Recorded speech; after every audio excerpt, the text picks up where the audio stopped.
All right. You got the map? We got the map. Okay. We got the map. We got our backpack. No swiper anywhere in sight. I think we're ready to go on an adventure.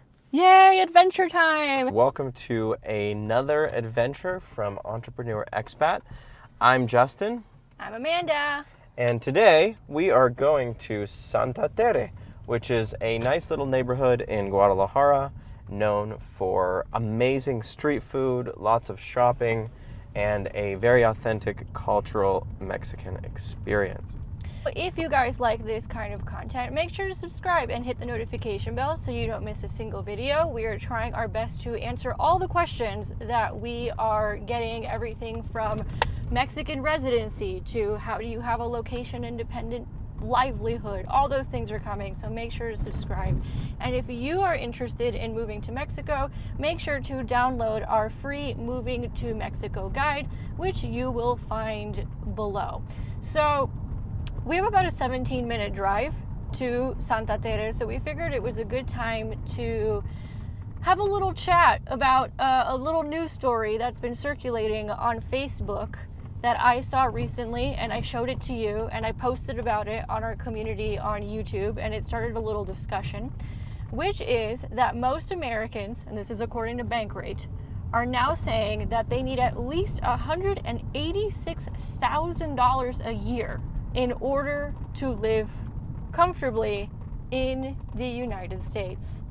What do you have to say about that? And then I can share what some people were saying in the comments, and we can have a little chat about geo-arbitrage. What's the average income now? I think it's around, what, 35, 40,000 a year? I think maybe 50, I think, was the median. It's gone up a little bit, but yeah, most people in the U.S. right now are struggling. And granted, we're from places in the U.S., the West and the East Coast, that are fairly wealthy, relatively speaking, on average. But there's a lot of poverty in California. There's a lot of poverty in Florida for sure. And the line for which you're able to live comfortably is changing a lot right now. And it's really tough for a lot of people in the States. It's getting really tough.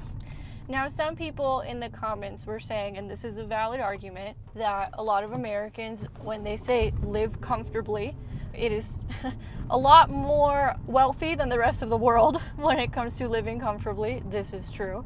That Americans tend to overconsume, and that their level of comfort is different than most of the world's level of comfort, and therefore you do not need $186,000 in order to live. This is a fair argument. However, and this is where we started talking about geo-arbitrage, why would you want to reduce your standard of living when you could just make money online and live in far more interesting countries with better healthcare, better food, and better quality of life for a fraction of the price? Yeah, the point of life is really not to just lower your standards and lower your standards every year as inflation increases, just so that you can get by. We think the point of life is actually to live, to enjoy, to have a life that's worth living, not to constantly try to scrimp and save just to get by. We're not about that. And that's where the conversation of geo-arbitrage comes in, because geo-arbitrage is definitely, a lot more Americans are doing it, and Canadians are doing it. And I think a lot of people in our channel and on our socials are interested in the concept of geo-arbitrage. Basically, what it means is you earn in dollars, and then you go live in pesos or baht or even euro, depending on some places in euro or rupee. The point is that you earn in a currency that is very high valued, and then you go live in countries where that currency will go a lot further. And this is a way that you can more easily build wealth without lowering your standards, like a lot of people were saying in the comments they are more than happy to do. So what are your thoughts? You've been doing geo-arbitrage a lot longer than I have. So what are some of your tips for people who just want to get started in geo-arbitrage? How can somebody who's watching this in the United States or Canada or wherever right now, because the combinations depend on the countries, of course. You can earn in Mexican pesos and then go live in another country where the Mexican peso will go further and the concept still applies. Somebody who's watching this for the first time and hearing this concept for the first time, how do they get started in geo arbitrage. If they're listening to this and they're like, I'm like Amanda and Justin, I want to be an entrepreneur expat. I'm not really about lowering my standard of life because I can just go live well for not much money and then I can have a business where I can just make more money. How would you get started?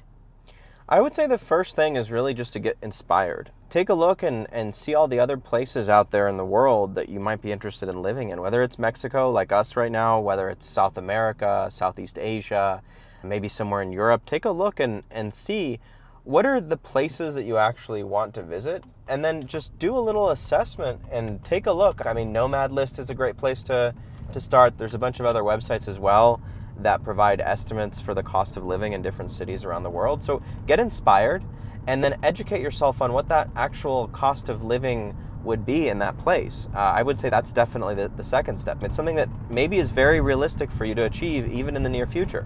If you start there, and after you educate yourself, what you can do is figure out what it's going to take from the standpoint of where are you at now, whether that's you have a job and maybe your job doesn't actually allow you to do any kind of geo arbitrage, as in the case of a lot of people, or maybe you have a business that you're just starting and that business has a lot of ties locally. So look at how you can actually create the life you want overseas based on where you are at now. So if you've got a job, maybe you've got to either figure out another job that allows you to be remote, or negotiate with your current employer and see if they'll actually let you spend, even if it's just to start, maybe a week, a month or something, working from home or working from somewhere else. And little by little, you can pull yourself away from having to be somewhere in person. Now, the best way to do this, of course, is to start your own business, and that's part of what we teach. In fact, we've got a lot of different guides, a lot of different resources. We'll link some of them in this video around how you can start your own location independent business so that you can be an entrepreneur expat just like us and move overseas and enjoy different aspects of this lifestyle that you just really can't necessarily enjoy in your home country without millions and millions of dollars a year of income.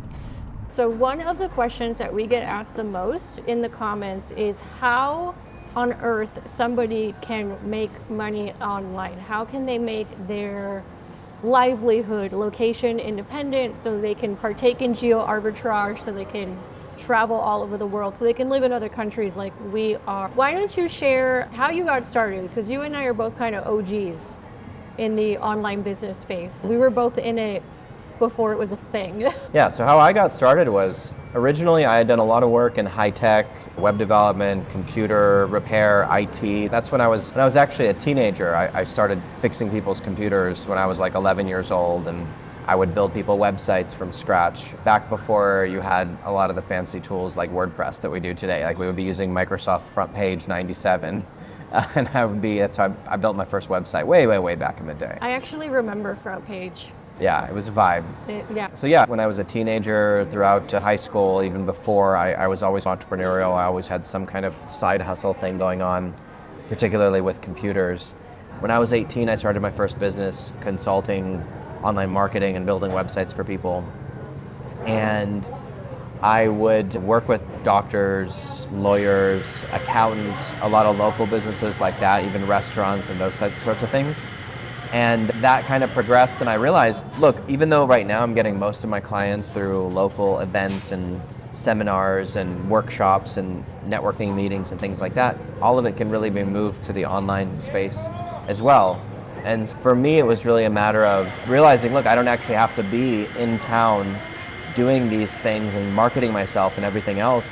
I was able to get a couple clients where I would work for them remotely. They weren't even necessarily in the same city, so I started to travel more and more. And I think the first country I lived in when I was about 20 for an extended period of time was actually here in Mexico, but I lived in Cabo San Lucas, near the beach there. And I had a few clients I worked with doing consulting and building marketing systems for them, and ended up just growing and scaling that. And because of the systems and marketing technology and marketing strategy that we actually teach in our programs, that was actually how I learned a lot of those things that we teach today, was through the hands-on experience of saying, look, I want to be able to live anywhere. I don't want to have to go back to the US. How do I get LinkedIn to work? How do I get YouTube to work for me? How do I go to maybe events online and meet people there, or host events online instead of having to go to anything in an actual location in person. So what about you, Amanda? How did you get started in the online space, making money online and remotely? My story is a little bit different than yours. It feels like you were a lot of e-commerce, web development type stuff, which is a great way to make money online. For those of you who are listening, I was more on the content marketing side of things, and essentially what that meant is back in 2010 I googled how to make money writing, and back then there weren't that many people doing it. In fact, it was difficult to get started. It was really strange because back then it's like you would write articles for websites that I think were owned by Yahoo, and then you would get paid like a tiny little amount of money based on ad revenue. It's very similar to what people try and do on YouTube, where they try and get big on YouTube and they just get a tiny slice of the ad revenue. That's how I started freelance writing until I realized, oh, okay, I could just have my own clients and then they'll pay me per project instead of me solely relying on ad revenue, which could be just a tiny percentage of what the company's actually making. So in the beginning, I was experimenting with a lot of different things. I think I wrote about home improvement at some point. I wrote about health for a while because I was interested in it. And I wrote a lot about personal finance because I was trying to teach myself finance. I was like, what if I get paid to learn about money? Because I don't know anything about money. And eventually what ended up happening was I started a blog, and in that blog I was basically practicing my chops, practicing my marketing skills, and eventually I learned how to pitch companies. So I ended up writing content marketing, mostly blog posts, for companies like Discover, Wells Fargo, Credit Karma, all those guys. And then in addition to that, because I'd built a bit of a following online, I started getting hired as an influencer, which I know a lot of people hear about the influencer thing. I did it. And basically what that would mean is, for example, a financial company would have a new product coming out, like a credit monitoring product or something like that, and then I would get hired as the talent. And that might mean that I write a series of blog posts or a series of social media posts. And it was like they were paying for the advertising. Or sometimes I would get hired to do media tours. So one time I got hired by a financial company. You can actually go find the videos on YouTube. I got hired by a financial company to be like the spokesperson for their new product, and they flew me out to New York, and I did 24 TV and radio interviews in a 4-hour period in a tiny studio in New York, or they would fly me out to Chicago to film marketing stuff. So I did that whole personal finance, content marketing, influencer thing for about 8 years. And that's when I started to travel a bit more, mostly within the United States actually, at first, because that work had me traveling to different parts of the country. So I got to see different parts of the US because of that work, but I was always interested in going overseas. And I realized that although freelance writing was cool, every time I would go to another country or go overseas, it would be challenging because I would have to be on a deadline for an editor or something like that. So sometimes what happens when you're freelancing, if you don't know what you're doing, is that your clients become your boss. And that's not what you want in a business. It's a good way to get started, but I was like, all right, it's time for me to graduate. And what I ended up doing was, so many people had been asking me, hey, how did you start this online business? I ended up teaching marketing and sales. And I started doing that in 2017 through online digital programs. The first one was called Persuade to Profit, which you can still access through our Effortless Revenue Mastermind. I'll leave the information below if you guys want more information on that. And then that has evolved over time, where it's been digital programs or group coaching programs, online programs that people can purchase from finding us on YouTube or being on our email list or sliding into my DMs or social media. And that's what I've been doing since 2017. And now the iteration of that looks like we teach you how to put your offers together. We teach you sales, like actual sales skills, how to talk to people and get deals done. And then now, with Justin's help, we also teach a lot of the marketing automations. We teach a lot of mass marketing, like YouTube. You may have noticed this channel's growing pretty quickly. It's not an accident, it's because we know what we're doing and we can teach it to you. So that's what we do now, and that's what allows us to live in other countries and earn in dollars, but go live in pesos or baht or euro or rupee or whatever. So we're here outside of the famous market in Santa Tere, where there's a ton of options for buying food, fresh produce, having a little snack. A really nice cultural experience here with a lot of local shops. We're gonna head in and show you what we have inside the market. So this is the market here. You can see a lot of different places with different snacks, with tacos, with lots of soups. There's definitely some torta ahogado, which is like the really common food in Guadalajara. It's very busy today. The last time we came, it wasn't nearly as busy. All right, guys, so this is known as the Santa Tere neighborhood in Guadalajara. It's like right next to El Centro, so where you guys see a lot of those colonial buildings and architecture and plazas, it's like pop right on over. Santa Tere is known for its markets, which we're gonna show you guys the famous market here.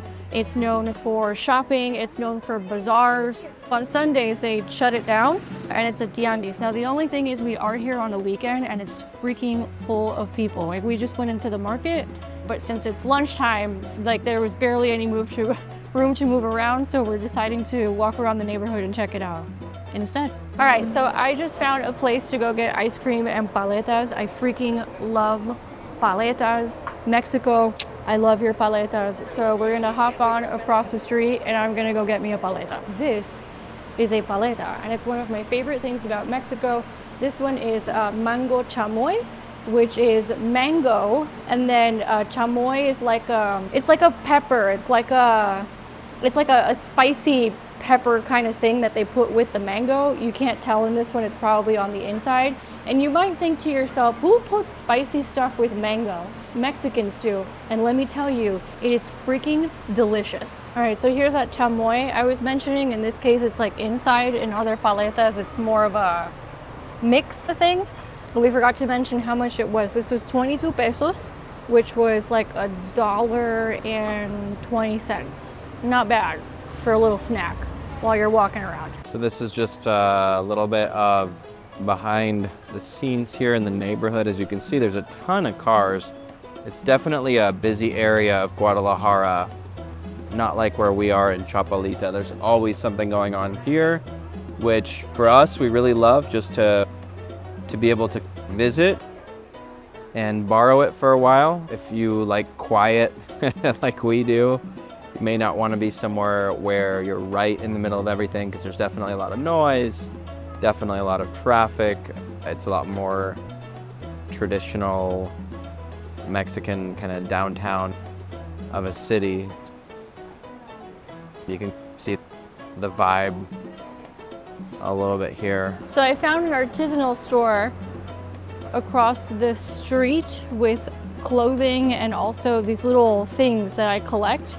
You may have seen them in other videos in my office. I don't know what they're called, but they're like the pom-pom things? The pom-poms. That's what they are. The pom-poms. I collect the pom-poms. And I have found several of them across the street. So we're gonna head on over there. Oh, it's a whole bench with pom-poms. That's so pretty. And it has the name of the store up front. That's cool. My love, it's a pom-pom with a cat. Oh, we need to get one of those for Mia. That's very cute. Okay, so we are at Balam, La Imagen Artesanal. Mexico is famous for its artisanals. I mean, there's a whole city of artisanals in Tonalá, which we did another video on. Make sure to check that one out. But this seems like a really cool store with some very cool designs and pom-poms and earrings and accessories and all kinds of things. So let's check it out. Okay, so highly recommend this little store if you are coming into the Santa Tere area. What they were telling us was that they have all the artisanals that they have, and they have everything. They have dresses, bags, men's shirts, women's shirts, earrings, wallets, clutches, all kinds of things. Very colorful, very beautiful, very typically Mexican. And they were telling us that everything in this store comes from different regions. So you'll have some stuff from Chiapas, you'll have some stuff from Oaxaca, you'll have stuff from Jalisco. And we couldn't help it, we had to buy a few things because we were in the market for some t-shirts for both of us anyway. So we decided, why not go typical Mexican artisanal. So here we have, this is a shirt for men. It's like a guayabera, if you guys are familiar with those, but they don't call it a guayabera. But it's beautiful, and Justin got this for himself. How did you describe it while you were trying it?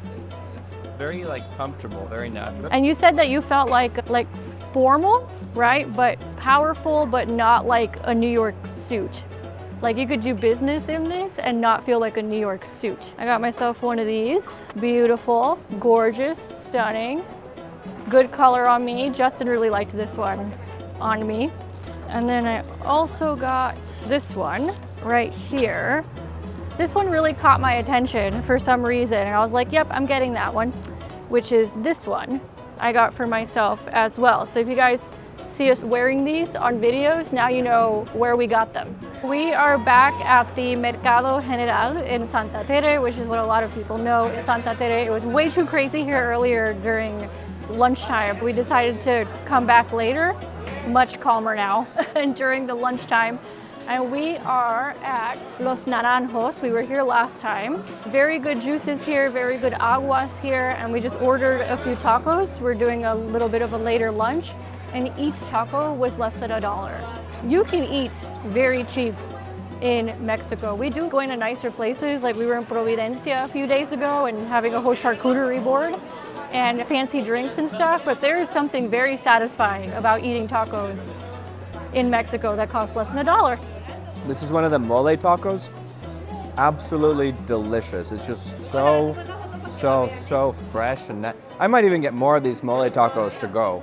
Mole is dark meat chicken shredded with like a chocolate sort of sauce, but it's not super sweet. It's just this perfect balance of salty and sweet. Those tacos were absolutely delicious, and for the price, you really cannot beat it. I was living in Austin just a few short years ago, and I remember eating 2 tacos and a little Gatorade out of a food truck in East Austin. It wasn't even a restaurant or anything like that. $18 with tax from a food truck for 2 tacos. We just ate an entire lunch for 2 with fresh squeezed juice, a few tacos each, and just amazing quality. And it was like $4 or $5 for the entire thing. You just cannot beat the value here in Mexico, especially for Mexican food, which I think is some of the most delicious food in the world. Señora, ¿nos das otro de frijol y otro de mole, por favor? Muy rico. All right, so we just finished eating a late lunch. We had 7 tacos and un pan de elote, which is like a cornbread pastry type thing. It's not cornbread. You have to try it. You have to try it. It's really good. get it. And then an orange pastry, and it all came out to what, $10? Yep. Oh, and a juice. And it all came up to $10. So now what we're gonna do is we're gonna go around the market because we have to find some food for the house. So the way that this is split up is one side is like a market where you're gonna find produce, honey, meats, all kinds of stuff. And then the other side of the market is more like a food hall. And we're just in the middle of it right now, so let's go. Let's see if we can find some food. Okay, so are you in the mood for anything?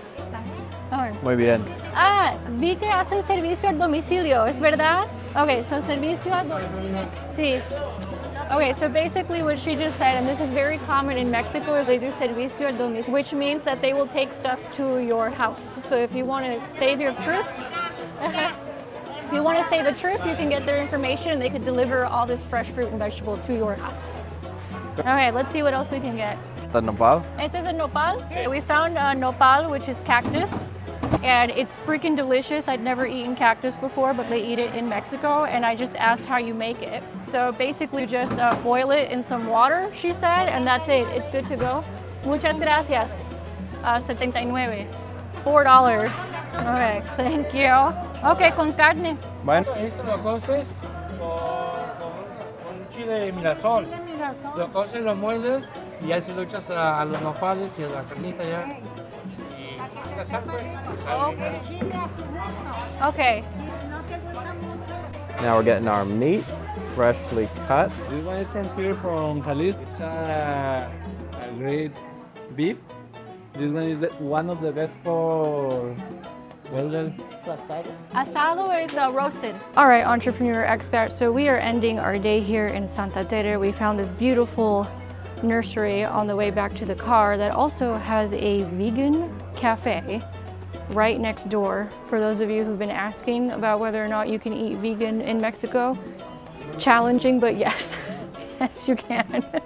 So a couple things to note about the Santa Tere neighborhood. Number one, just be aware that things roll up kind of early here. So it's 4 o'clock on a Saturday and they've already started closing all the markets and all the stores. Also on Sundays, there's a bazaar if you want to check it out on Sundays. And then the final thing to note is when you are in the market, just make sure you've got your conversions straight, because that can cause a little bit of confusion and then you end up with a whole lot more food than you thought you did, which is what happened to us with the meat. But it's okay because we'll just freeze it and use it over time. So we hope you guys enjoyed this video. We've got other neighborhood videos that will be coming out for you guys in this Living in Mexico series. Make sure to subscribe, hit the notification bell so you don't miss a single video. And if you're interested in moving to Mexico, make sure to download our Moving to Mexico guide below. And we will catch you guys on the next one. Okay, so we're outside of the parking garage, as you can tell. So we're out here. Our car, I think, is... Oh yeah, it's that gray one. It's back there. We're outside. See, car is inside. You wanna explain how that happened? Yeah. So what had happened was, this parking apparently closes at 4 and then reopens at 8 o'clock at night. Which Amanda did not realize when she read the sign. No. Apparently on weekdays, whatever. This just happens when you travel. On weekdays, it's open until 8 or 9, so that's what I read. And then I thought that it was open until 8 or 9 on a Saturday, but that is not the case. So we are currently locked out of the parking for our car, but it's okay because we made a new friend, who I guess is a dentist. We made a couple new friends. We made a couple new friends. One, I guess, is a dentist or doctor or something, and he's like, oh, they'll be back at 8 because his car's trapped in there too. Yep. So what that means is we have to go to an OXXO to get a cooler for all the produce. Well, mostly the meat. Mostly the meat that we just bought. And hope this rain doesn't start. Yeah, and then we got recommendations for bars where we will enjoy some libations until 8 o'clock when we can go get our car again. So the Santa Tere tour continues.